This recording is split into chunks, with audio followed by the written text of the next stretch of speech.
Alors, avant tout propos, j'aimerais déjà honorer les bâtisseurs de cet endroit, parce que c'est la première fois, je ne les connais pas, j'aimerais les honorer.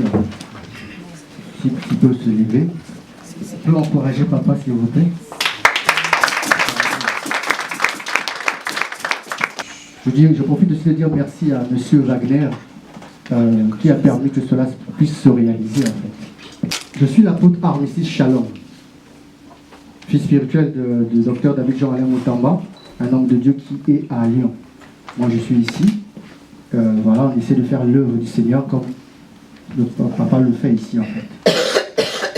Alors, je suis venu avec un membre de mon équipe, au nom de la personne, celle qui est à la caméra, Grège Marine Nelly, c'est une servante de Dieu qui m'accompagne. Et avec l'apôtre Cynthia, celle qui est en train de filmer de suite.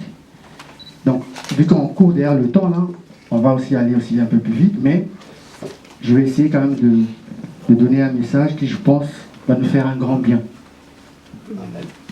Ok. Je demande votre attention, en fait. Ok. Lorsqu'on bâtit une maison, on a besoin de plusieurs corps de métier, n'est-ce pas?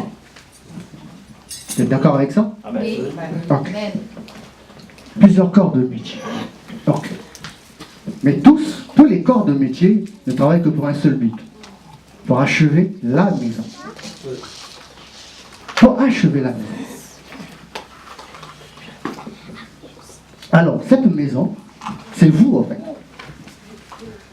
Cet édifice, c'est vous. Amen.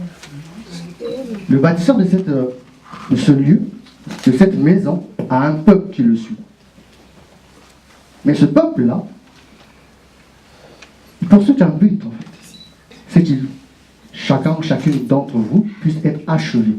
Et pour ce faire, vous allez, non seulement il y aura la présence de Papa H24 avec vous, tous les jours, mais il y aura ceux-là qui vont être conviés à venir, apporter aussi leur message, apporter aussi leur particularité. Parce que, comme je viens de le dire tout à l'heure, il y a plus de temps pour une construction, on a besoin de plusieurs corps de métier. Donc, aussi pour l'œuvre du Seigneur dans vos vies, vous verrez plusieurs hommes de Dieu qui vont venir là devant vous par le concours de Papa. Est-ce que vous me comprenez, en fait? Amen. Quelqu'un est d'accord avec ça? Amen. D'où aujourd'hui ma présence, en fait, que ça ne vous surprend pas. Pourquoi? C'est pour que l'œuvre du Seigneur en vous soit parfaite, achevée. Mais maintenant, comprenez ceci. Lorsqu'on met un talent chez un homme ou une femme, on peut lui donner, l'Éternel peut lui donner 2 talents. Il donne à l'autre 3, 4. Mais celui qui a plus de talents n'est pas supérieur à celui qui en a 2. Non. Parce que le regard de l'Éternel, en fait, c'est un regard horizontal. C'est-à-dire que vous êtes tous égaux. Mais seulement à celui qui a plus de talents, à celui-là, on lui demande d'avoir plus d'humilité, d'amour. Pourquoi? Pour faire l'œuvre. Il a plus de talent parce qu'il a une charge plus lourde. Est-ce que quelqu'un me comprend? Amen. C'est-à-dire qu'il a plus de talent, pas pour dire qu'il est mieux que l'autre. Non. Souvenez-vous, le soir de repas pastoral, le dernier jour avec les disciples, que fait le maître? C'est lui qui lave les plaies des disciples. Lui qui est plus grand parmi les disciples, les apôtres. Mais c'est lui qui se met à laver les pieds. Pourquoi? C'est pour dire que le grand sera au service des autres.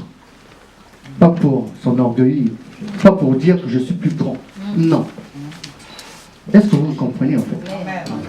Donc, être au service des autres. Maintenant, regardez ceci. Avant d'entrer dans mon message, je voudrais donner quelque chose. Et puis on va rentrer assez rapidement. Il y a un épisode dans la Bible. Il y a Isaac qui s'en va. Le père Isaac, qui a reçu la bénédiction d'Abraham. On connaît comment est-ce qu'il est né, Isaac. C'est une naissance miraculeuse. Amen. Alors, ce dernier s'en va. Selon sa grandeur, il décide de donner les choses auprès de Ésaü. et sabre. Excusez-moi, souvent, voilà, comme je baigne un peu dans les écritures, des textes hébraïques, quelquefois vous allez entendre les noms un peu en hébreu, quoi, que ça ne vous choque pas en fait. Donc il appelle les sabres, appelé Ésaü. Il lui demande une chose, apporte-moi de la viande. Ah. Et je vais te bénir. Ok. Bon. La viande pour nous, c'est un instrument de mesure, un baromètre. Pour nous dire, c'est quel genre de bénédiction en fait. Alors, s'il a demandé de la viande, est-ce qu'on peut donner à un nouveau-né de la viande? Non. On donne de la viande à qui? À un adulte, à un fils mature.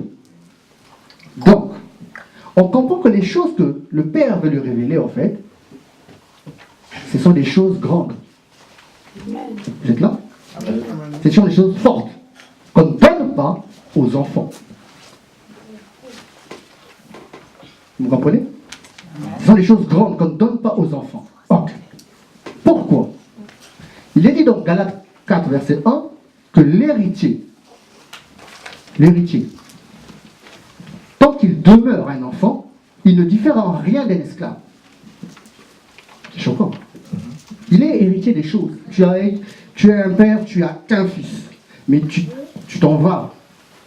Mais tu regardes, tu dis, il n'est pas encore prêt.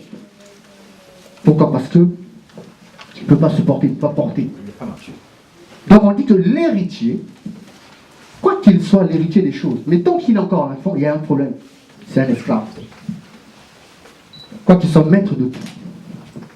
Donc, on voit que ce que Isaac veut transmettre, en fait, auprès d'Ésaü, on sait que au final, c'est plus lui qui a eu les choses. On va pas rentrer dans ça, c'est pas le message. Donc, on réalise que c'est pas peu de choses. C'est pas une petite chose. C'est une grande chose. C'est des grandes choses. Ok.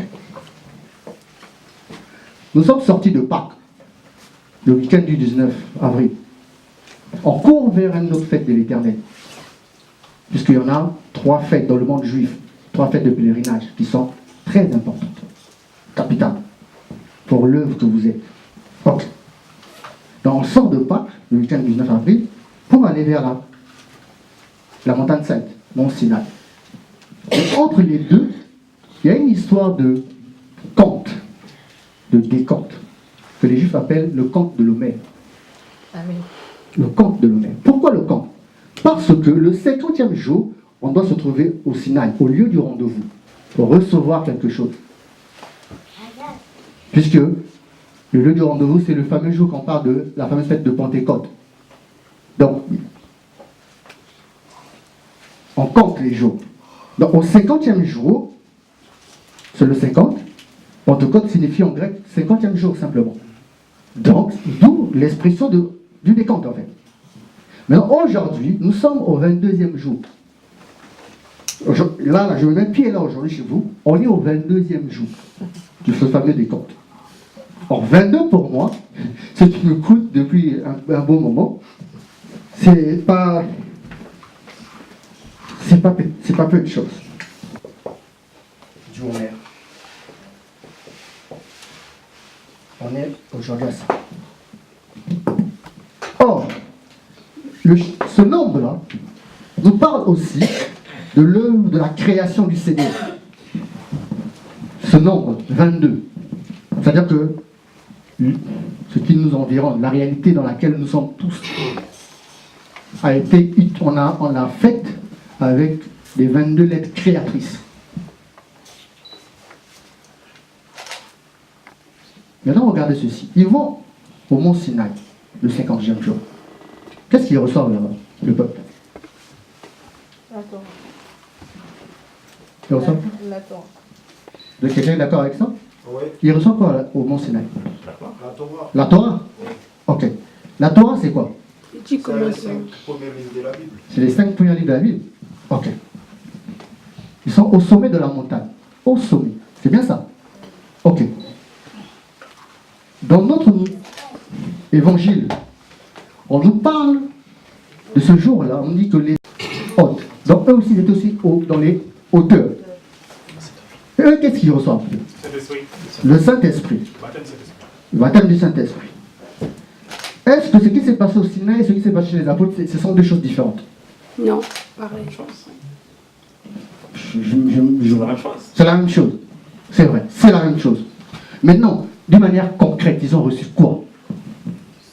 L'Esprit Saint. Oui, l'Esprit Saint. La puissance du Saint-Esprit. La puissance. Oui. Ok. Quelqu'un d'autre a une autre réponse? De manière concrète, ils ont reçu quoi? L'Esprit Saint. L'Esprit Saint, apôtre. Ils ont reçu quoi? De l'intelligence. Ok.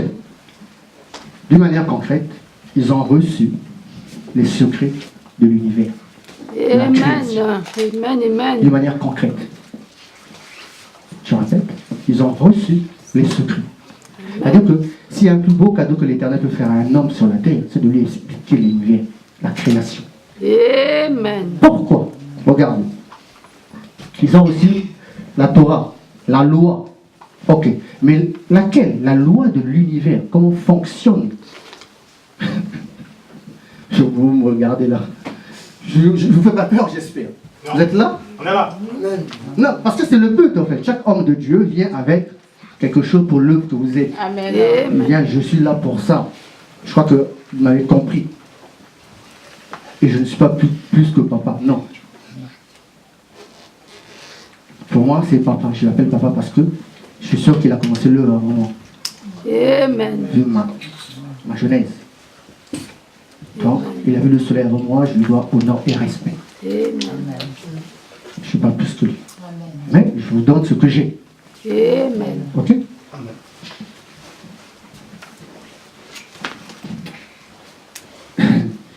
On dit, ils ont reçu les 10 paroles, c'est ça, non? Les 10 paroles, ça sort d'où, en fait, cette histoire, les 10 paroles? Ce sont les 613 commandements. 6 plus 1 plus 3, ça nous fait 10. D'où les 10 paroles, des 4 lots. Ils ont reçu les 613 commandements. Chez les Juifs, on parle des 613. Nous, on parle de 10, mais en fait, c'est une contraction de la somme des 613 commandements. Mais dans ces 613 commandements, autre chose. Ça se sépare en 248 et 365. Ok. Les 248 parlent de ceci.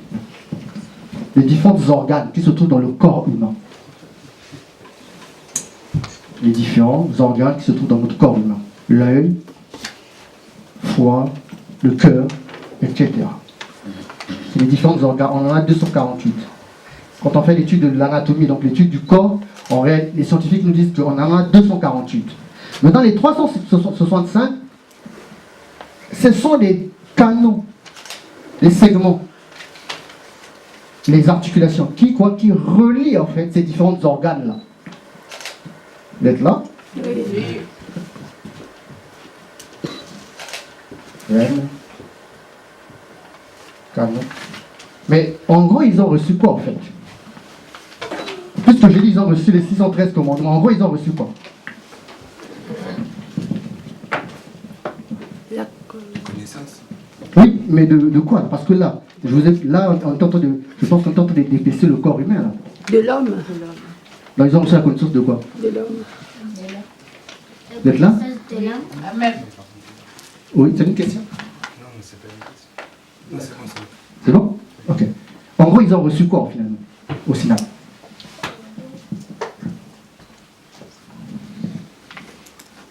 Je vous ai dit que vous êtes l'œuvre. L'œuvre, c'est vous en fait. Amen. Christ en nous. Le mystère caché. Mais oui, mais il est caché où? Dans l'homme. En nous. C'est le corps. C'est Christ en nous. Voilà. Ils ont reçu en fait le secret du mystère de Christ dans l'homme. Amen. Le mystère de l'homme. Or, ce mystère de l'homme est en relation avec l'univers. Puisqu'il est dit que l'univers, quand vous tapez sur Internet, là on vous donne la définition de l'univers, il vous dit que l'univers c'est l'ensemble de tout ce qui existe. Or, l'ensemble de tout ce qui existe. Donc, quoi, il y a des planètes, des étoiles. En fait, c'est sans nombre, en fait. Il y en a en foison. On ne sait pas, on peut pas le quantifier. Mais chose étrange, cette création que l'Éternel a faite, qu'on ne sait pas par où elle commence ou par où elle s'arrête, la chose la plus étrange, elle se trouve dans l'homme, en miniature. Amen. Je répète.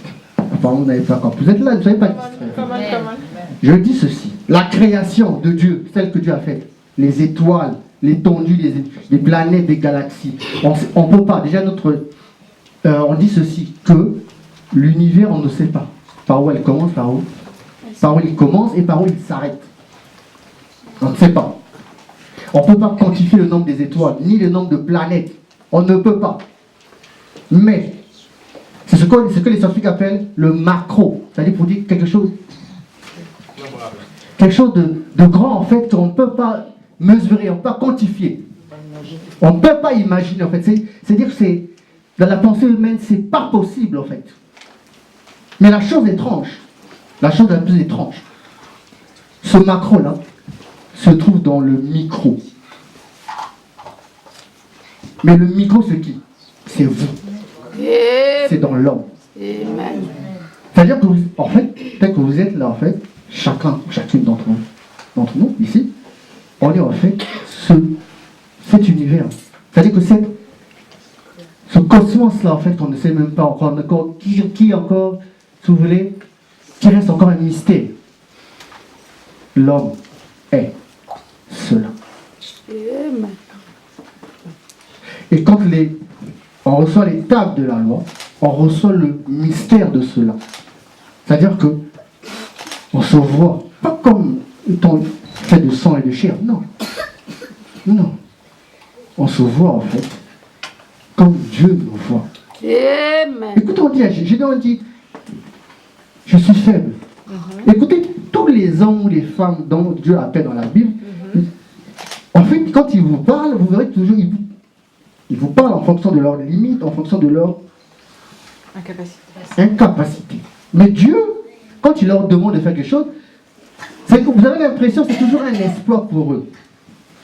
Mais Dieu dit, non, c'est pas un exploit, tu l'es en fait. Tu es même plus que cela. Amen. Venir à l'église, en fait, c'est la fameuse question, qui suis-je? C'est répondre à cette question. Et ce qui nous dirige aujourd'hui, en fait, c'est les gens qui savent qui ils sont. Amen. C'est comme aujourd'hui, tu sais qui tu es, mais qu'est-ce que tu fais? Tu écrases les autres. Et c'est comme ça que les sociétés ont été érigées.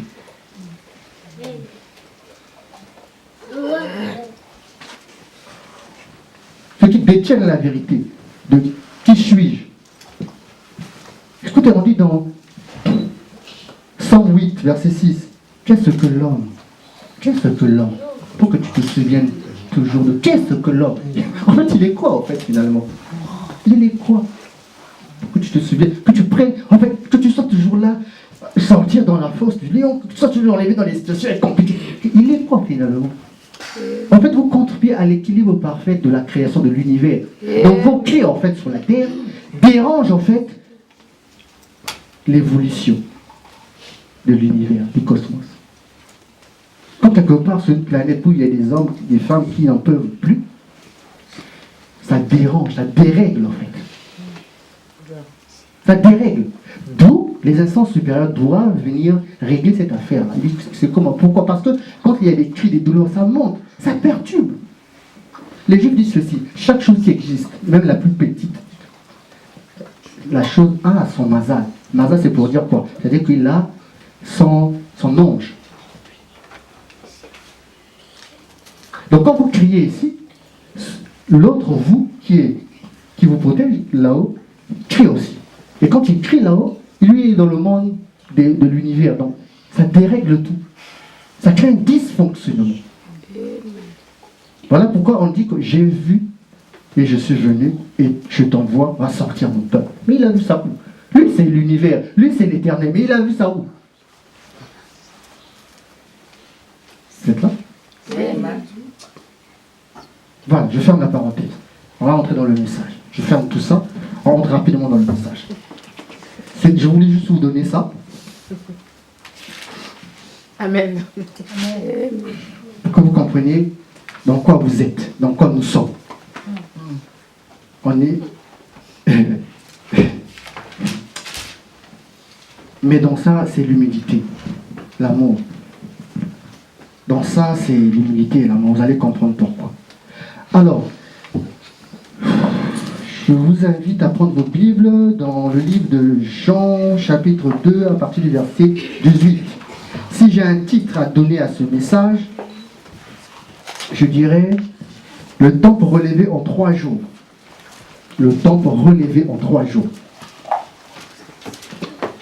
Je vais lire pour vous.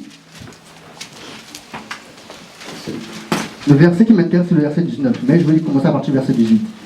Les Juifs, prenant la parole, qui dirent « Quel miracle nous montres-tu pour agir de la sorte ?» Jésus leur répondit « Détruisez ce temple. Détruisez ce temple. Et en 3 jours, je le relèverai. Je le relèverai. » Ok. On est... Ça se passe juste après quand le Seigneur entre dans le temple pour la première fois, entre à Jérusalem. Il va remarquer qu'il y a dans le temple, il y a le commerce, trafic de commerce, en vente de tout. Donc il va fustiger, il va tout renverser, les tables et les échangeurs de monnaie et tout ça, il va tout renverser. Ok. Et quand on descend un peu plus bas, on arrive à partir du verset 18, c'est là où c'est ce que j'ai lu. 19, c'est la phrase dont on dit « Détruisez ce temple et en 3 jours je le relèverai. » Ok. On va lire un autre verset. Gardez ça à l'esprit. L'autre verset, c'est dans le livre de Genèse. Je vais lire ça pour vous. 3, verset 20. Je vais rapidement. Adam donna sa femme le nom d'Ève. Adam donna sa femme le nom d'Ève. Ève en hébreu veut dire simplement la vie. La vie. La vie. Pourquoi? Car elle a été la mère de tous les vivants. Car elle a été la mère de tous les vivants. Donc, ici en français, on ne perce pas en fait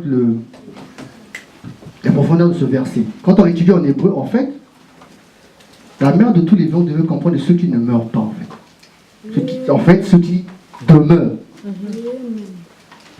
La mère, quand on dit la mère de tous, l'expression, en fait, réelle en hébreu, c'est ceux qui vivent éternellement, ceux qui ne meurent pas.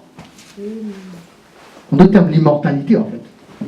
N'oubliez pas, le premier message de l'église primitive, donc les apôtres qui ont suivi le Seigneur Yeshua, c'est quoi? On a vu le gars avec nous, la H24, faire ces trucs. Un jour, on a vu comment on lui a mis sur la croix. Et après, on a pris le corps, on est allé mettre ça dans un temple. Le 3e jour, le gars, on l'a vu bien vivant comme ça. C'était ça le message. C'était ça le message du christianisme. C'est-à-dire quoi? L'histoire de la mort, là, on a vaincu ça en fait. Yes.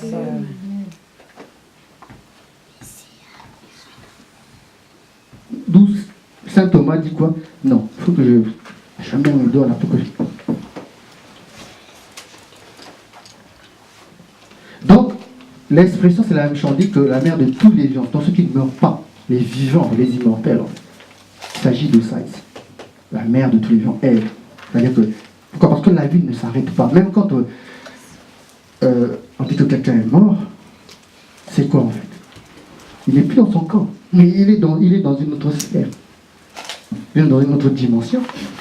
On connaît dans nos traditions, d'où nous venons chacun d'entre nous, il y a des gens qui communiquent même. Et ce dernier peut dire les choses, il a donné des recommandations. Mais comment est-ce qu'ils ont eu ça? Soit disant que la personne n'est plus. Il s'agit de la vie en fait. Et elle ne s'arrête pas. Et un autre verset rapidement, 4, 25. Je reste toujours, 4, 25. Adam connut sa femme. Elle enfanta un fils et elle l'appela du nom de Seth. Pourquoi? Car, dit-elle, Dieu m'a donné un autre fils à la place de Caïn, à la place d'Abel que Caïn a tué. Je répète ce verset. Adam connut encore sa femme. Elle enfanta un fils. Ok? Et il l'appela du nom de Seth, donc ce nouveau fils. Car, dit-elle, Dieu m'a donné un autre fils à la place d'Abel que Caïn a tué. Il y a quelque chose qui coince dans ce verset. À la place. À la place. À la place. Les mamans, dites-moi, si vous avez un enfant, vous le perdez aujourd'hui, vous en avez un autre, dites-vous, celui-ci est à la place. Celui-ci a remplacé.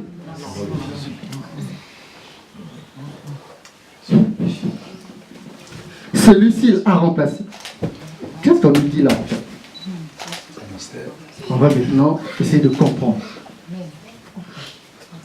Donc Christ dit détruisez ce temple et le troisième jour je vais le rebâtir. Ok. Il est en face de qui? Le temple. Il est dans le temple. Ça déjà on le sait.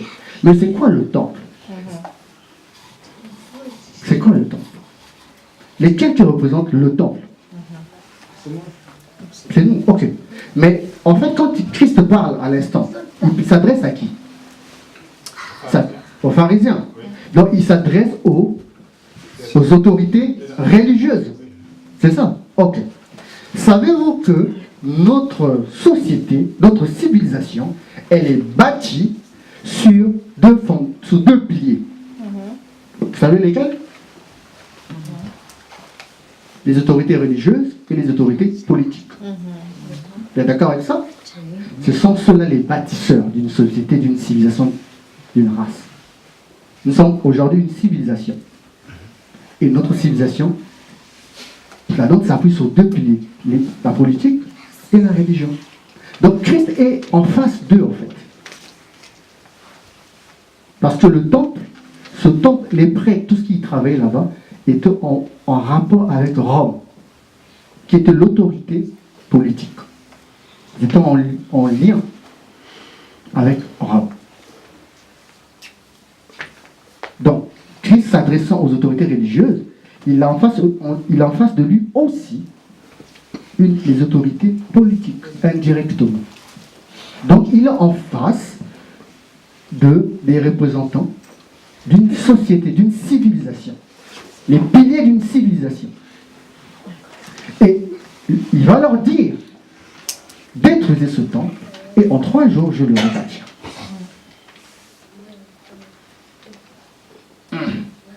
Détruisez ce temple, en 3 jours, je le rebâtirai. Donc il dit, on le détruit, lui, Christ. Lui, le Mashiach. Lui, le principe de vie. Donc, il est en face des autorités. Ceux qui sont les plus élevés dans une société. La politique et la religion. Okay.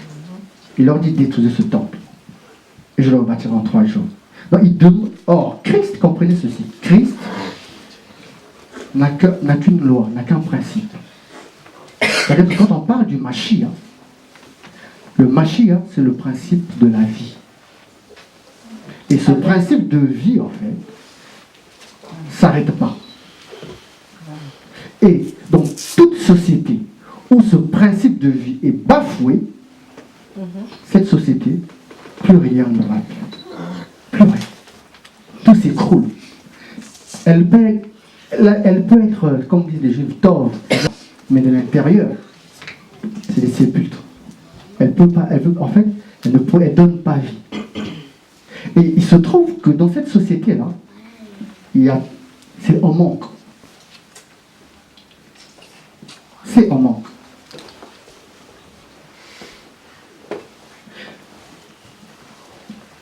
Toute la création a été faite par un principe, par amour. D'où même Dieu, quand il donne son Fils bien-aimé, comme on le dit, car Dieu a tant aimé le monde, il a tant aimé. Donc on voit que toute chose que Dieu fait, c'est toujours par cette expression, en fait, l'amour. Donc quand Christ dit détruisez ce temple, en fait, il est en train simplement de vous révéler, en fait, la société dans laquelle il avait en face de lui, il manquait ce pilier-là, il manquait l'amour. C'est un manque. Yes. Quand ça manque, vous pouvez tout faire. Tout faire. Mais ça va, la façon que ça va se casser la figure. Vous n'avez pas idée.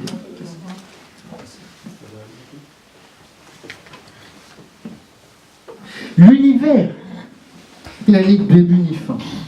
Il n'existe que par le principe de l'amour. Donc les relations humaines, c'est par amour. Si ça manque, il y a un problème. Et Christ est en face de cette société-là.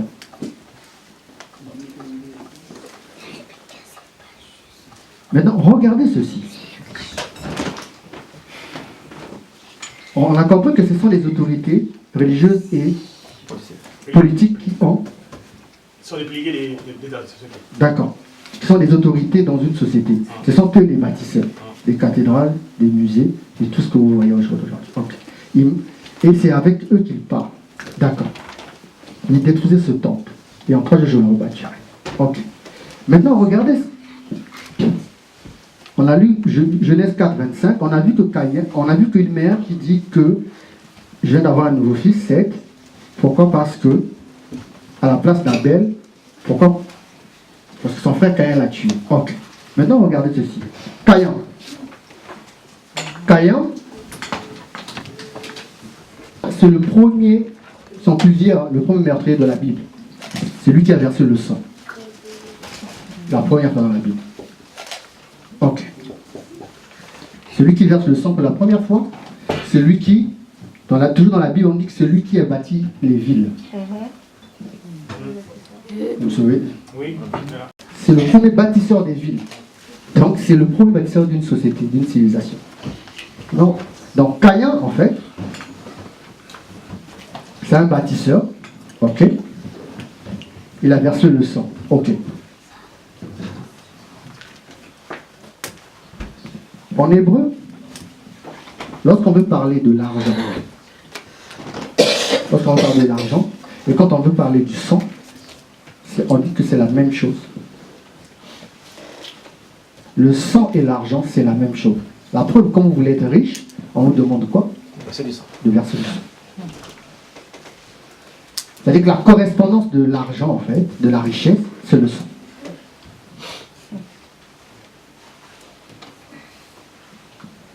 Or, donc, le sang, c'est l'argent. Vous voyez la relation? C'est bon? Or, quand on parle de l'argent,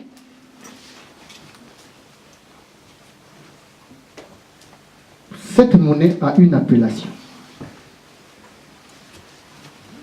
Cette appellation, c'est franc.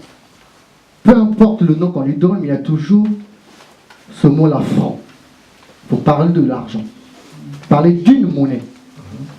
Donc, si c'est le sang qu'il a versé, on a le sang en rapport avec le franc, donc l'argent.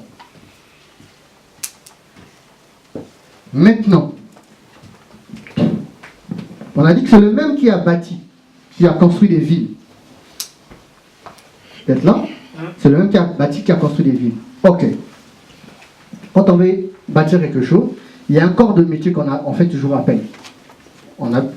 Il y en a plusieurs d'ailleurs, on en a dit, mais moi je veux choisir un corps. Les maçons.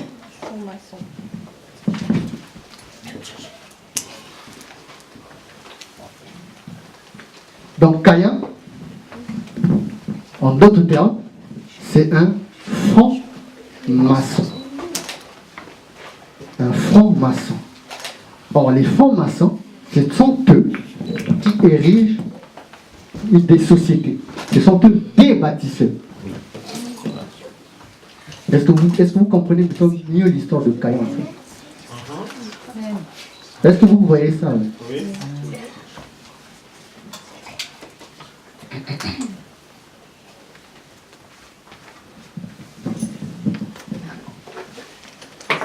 Ce sont eux les piliers des sociétés. Ce sont eux qui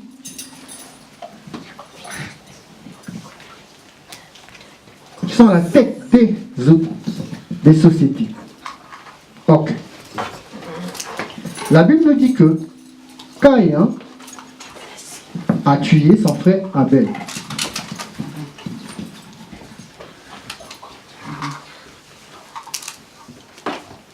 Abel en hébreu c'est Ebel. Ok. Donc quand je l'écris avec des lettres, là, quand je l'écris avec des lettres hébraïques, Ebel,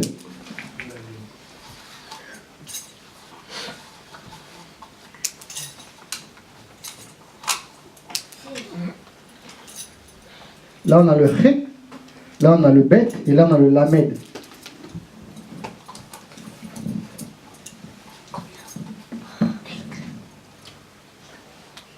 Là on a le Ré, on a le Bet et on a le Lamed.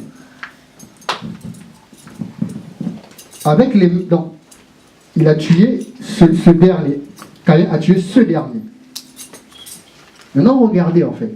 Qu'est-ce qui se cache dans Abel en fait? Dans Abel se cache une chose. Avec les mêmes lettres hébraïques, j'écris ceci. En français, je vais le mettre là. Helev.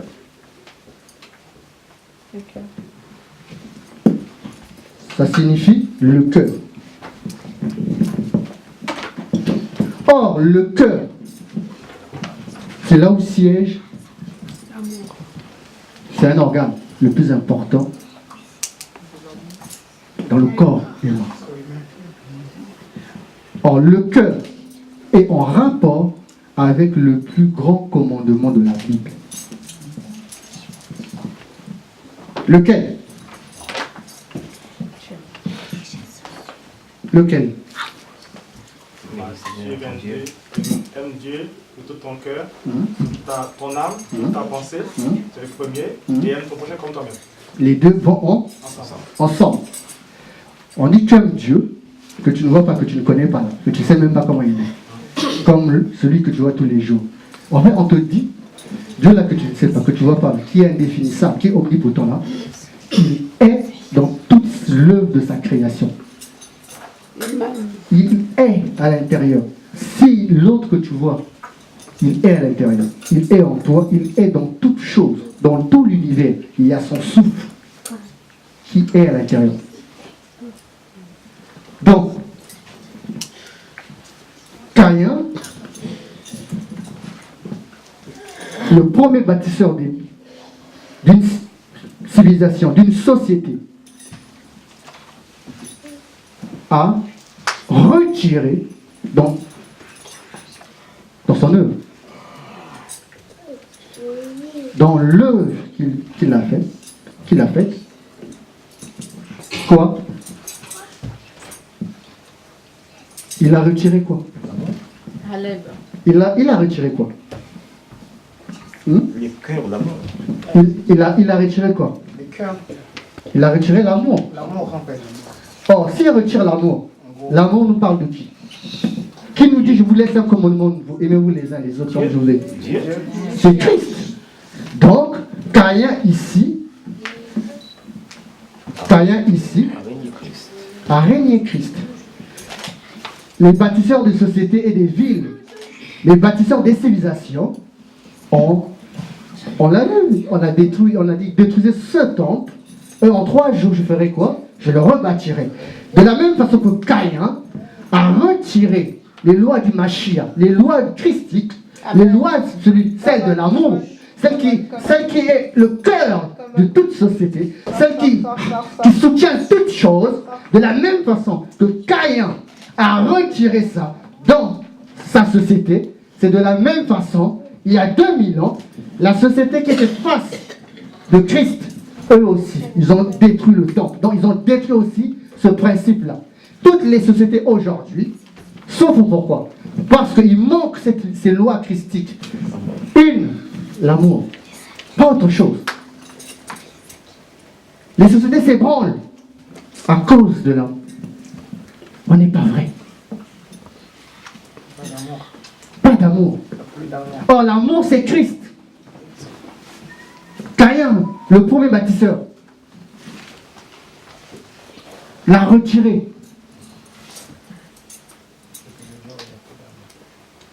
Or, qu'est-ce qu'on dit par la suite?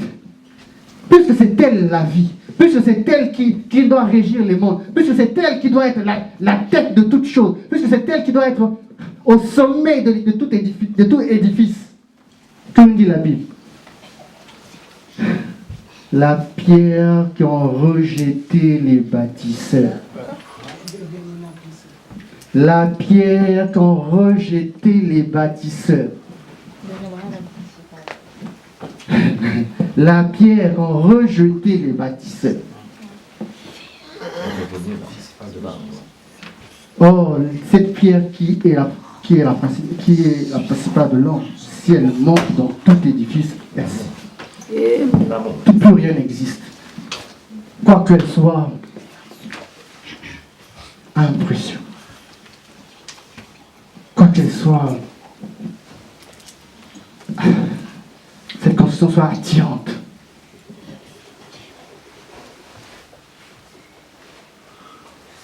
La pierre qu'ont rejeté les bâtisseurs est devenue principale. On nous dit quoi? Que à la naissance de Seth, Ève, la mère des immortels, la mère de tous les vivants, la mère de ceux qui ne meurent pas. Qu'est-ce qui se passe? On voit que elle dira quoi? Que Seth a remplacé Abel. Mais non. On est en train de nous dire c'est quoi? Que Seth, c'est le retour de Abel. De la même façon que Christ a dit détruisez ce temple. Le troisième jour, je le relèverai.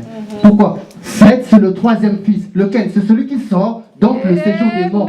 C'est celui-là qui a triomphé de la mort. De la même façon que Abel était mort, Abel est revenu dans Seth. Puisqu'on dit c'est à partir de Seth qui nous donna un fils énorme, c'est-à-dire l'humain, qu'on a retrouvé le culte de l'éternel. On a retrouvé le culte de l'éternel. Le culte, l'amour. Vous devez comprendre une chose. Si ça manque, la vie perd son sens. Si aujourd'hui j'existe, derrière moi il y a un monsieur et une femme qui se sont aimés. Et je suis le résultat, comme tous autant que nous sommes, d'un amour que Dieu a. Tout existe que par amour. Amen.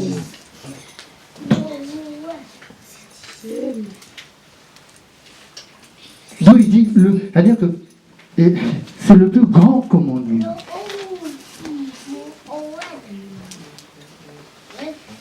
Le plus grand secret de l'univers, c'est-à-dire toute la création, c'est-à-dire que n'a qu'un seul langage. N'a qu'un seul langage, celui de l'amour. Il n'y a pas d'amour, elle n'existe plus rien, c'est vide. Seth, le troisième fils, qui est le retour de Abel, c'est aussi le signal de la résurrection, le troisième jour. Pourquoi? Parce que ce principe d'amour ne peut pas mourir. Si ça manque, soyez-en sûrs et certains, un jour, ça va s'ébranler. Et actuellement, notre société, pourquoi on a des événements, des gilets jaunes, on a des soulèvements en Afrique, on a tout ce qui se passe? À cause de quoi? On peut résumer ça à quoi? À qu'un seul mot. Manque d'amour. Ceux qui sont des grands, ceux qui sont des bâtisseurs d'une société,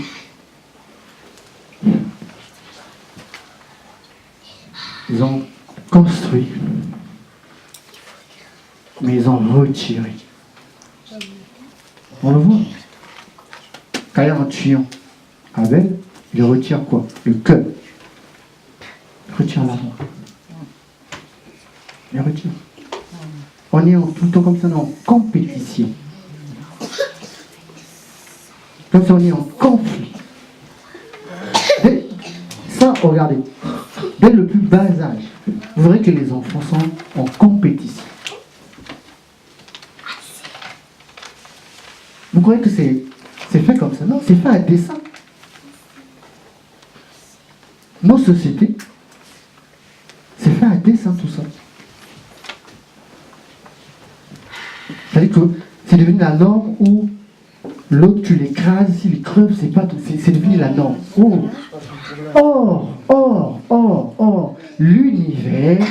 L'univers n'existe que par amour. Quand tu écrases l'autre, tu cries famille, tu fermes les yeux, tu ne veux pas voir. Sache que ces cris-là bouleversent le cosmos. Je vous ai dit que vous êtes l'univers. Donc, ça crée un déséquilibre. Et quand il y a un déséquilibre, les fondements s'ébranlent. Et quand les fondements s'ébranlent, il y a catastrophe.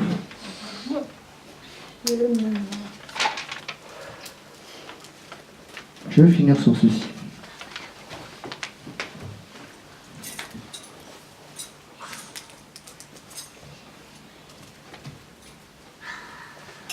Actuellement, vous devez comprendre que toute chose qui existe évolue. À titre d'exemple, aujourd'hui vous avez un nouveau-né. 10 ans plus tard, ce nouveau-né doit marcher, parler. Bon, il ne peut plus être dans le berceau en fait. Parce qu'il a évolué, il a parlé. Si 10 ans plus tard, il est toujours là dans le berceau, il faut toujours lui donner des tétés, il faut lui faire donner à manger. Là, il y a un problème. Donc la vie, c'est l'évolution. Et actuellement, vu tout ce qui se passe, tous les soulèvements, les mouvements sociaux, les conflits qu'on écoute là, les guerres là-bas, les élections et tout ça, c'est juste une chose.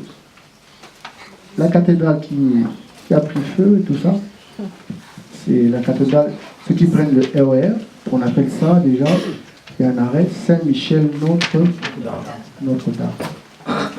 Or, on sait que dans Apocalypse, on nous parle de l'archange Michael qui protège aussi une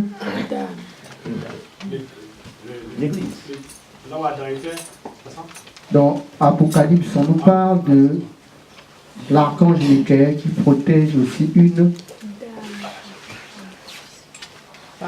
J'ai entendu ça. Il faut parler sans aller.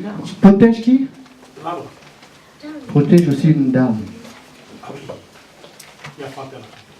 Qui protège une dame qui a un enfant dans le vie. Saint-Michel Notre-Dame. L'archange Michael qui protège aussi une dame. Et le feu s'est abattu là. Le soir de l'allocution de notre cher président. Donc, je voulais vous dire ceci. Tout cet édifice, ces édifices que vous voyez là, puis on a retiré l'amour. C'est en train de s'ébranler actuellement. Ça s'ébranle. Retenez ça. S'il y a une chose que vous allez retenir de votre passage, je demande que vous reteniez ça. Ça s'ébranle de partout. Pourquoi? Parce que le Christ a été voilé. Ce principe-là a été voilé pendant longtemps. Il est venu il y a 2000 ans. Il est venu apporter les germes de ce principe.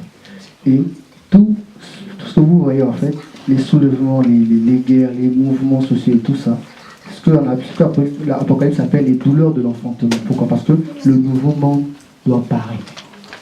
Lequel? Celui de l'amour. Où on vit ce principe d'une manière effective, pas d'une manière, comment dire ça, dans les airs, non, soit vraiment ancré dans l'âme.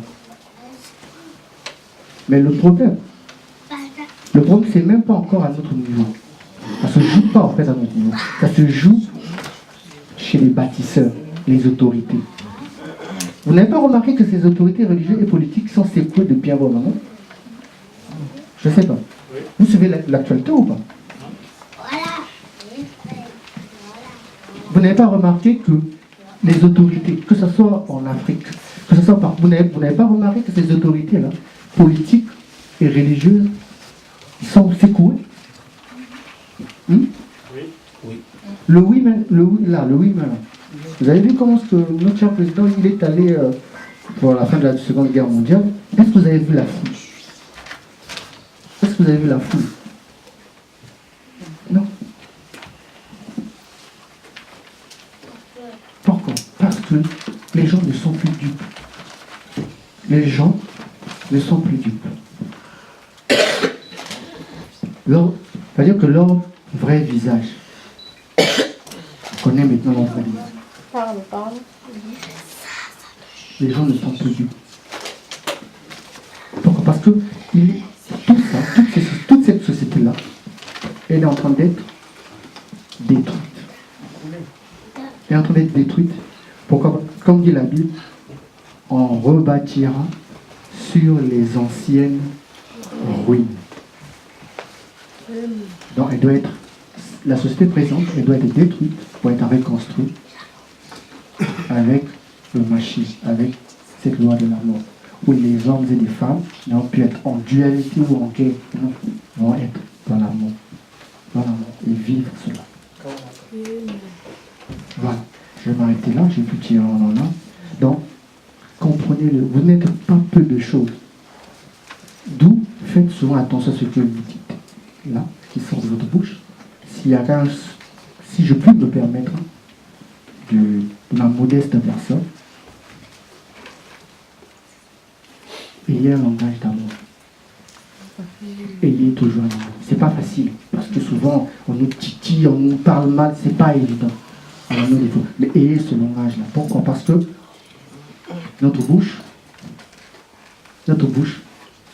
elle crée lorsqu'on parle. Nous créons des choses en parlant. Donc, prenez le temps. Même si vous êtes en colère contre quelqu'un, n'allez pas le voir. Attendez quand vous êtes... puis allez le voir gentiment, vous parler. Monsieur Wagner connaît. Il a eu un... Il a vu dans le lieu où lui et moi nous évoluons. Il m'a vu... voilà. Quand c'est comme ça, regardez, je fais toujours comme ça. Je fais le bébé. Si tu veux me taper, tu me tapes. Pourquoi? Parce que je sais en fait que dès que l'autre est déjà dans tes états, et toi, si moi aussi je me mets comme ça ne va pas finir ça. Ça va faire des dégâts et on va regretter. Il y aura des blessures, il y aura... Après, c'est quoi? Mais c'est pas évident. C'est pas évident. Voilà, je vais m'arrêter là. Juste, je vais clôturer ça. Amen.